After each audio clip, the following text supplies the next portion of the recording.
Well, on the day that the Prime Minister got the human malware, let's see what else is good in the news rather than that.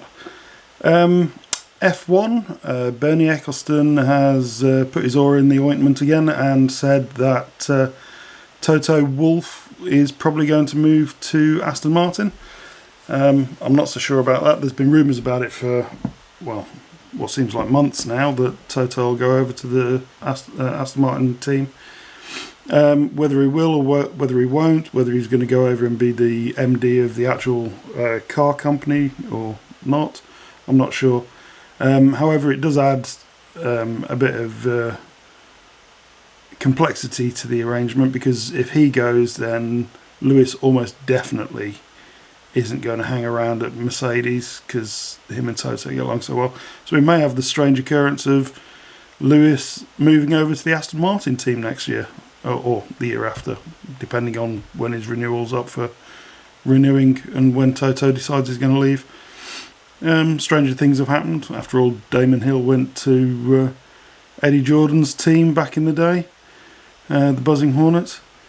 So, who knows? Stranger things have happened, I suppose. We'll just have to see. We've also got David Williams. He's said that Liberty should look into seeing what they can do to help out people like Williams and Racing Point. I'm not really sure Racing Point will need the assistance. After all, they are owned by a multi-billionaire whose son drives for the car. But hey, who knows? Williams could probably do with the help, especially if Canada doesn't go ahead and the season gets started there. So we'll have to see what goes on there. Microsoft have had some of their Surface Go 2 specs leaked online. It looks to be a fairly good machine if it sticks to the same price point as the current Surface Go. It looks to have a Intel M3 processor with 8GB of RAM and up to 256 gig of storage. So that sounds pretty good for a device you can pop in your bag and use as a second screen, kind of on-the-go type device. Definitely puts it in kind of Apple's territory for the smaller iPads and things like that. It's been revealed that Jeff Bezos has sold a bunch of his stock, $3.5 billion almost, I think. $3.4 billion worth of his stock just before the human malware hit, which it looks very well. He's obviously very good at his job, and he sold it at just the right time, just before stocks for everyone decided to take a decline. So that's either fortunate timing or lucky, or he's either that or an extremely well versed businessman in these sorts of things. Probably a bit of all. $3.5 billion would go well to building some more rockets, I suppose.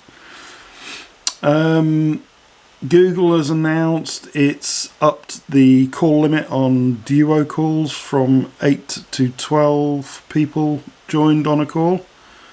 So if you use that to speak to people, family, friends, that sort of stuff, then you can get 12 of you on a call now, which is quite cool. So it's a good excuse for having a chat with family, even having dinner with someone. I mean, there's no reason why you can put a tablet down and have a natter over dinner whilst you're both having dinner. It's a good idea. Also, they've announced that Monument Valley 2 is free on the Play Store. It's a good little brain twisting game, so if you've got an Android device, go pull it down. It's worth having a play with. Keep your brain amused. As for what to do over the weekend, well, I've just had a virtual pub night with some of the boys. It was quite good. People that we don't see very often, people from Australia and all over the UK and stuff. It was good, really good. Timed it just about right for it to be breakfast time in Australia and night time over here, so pretty good timing. One of my mates did a really cool pub quiz and stuff, so yeah, it was good. Good fun. So all of these sharing video platforms are available. Why not do something like that? Get together, have a natter, all that sort of stuff. Besides that, it's just a quick one tonight because it's now 10 to 11 and I'll edit this tomorrow. So, ta-ra from Friday. Have fun all.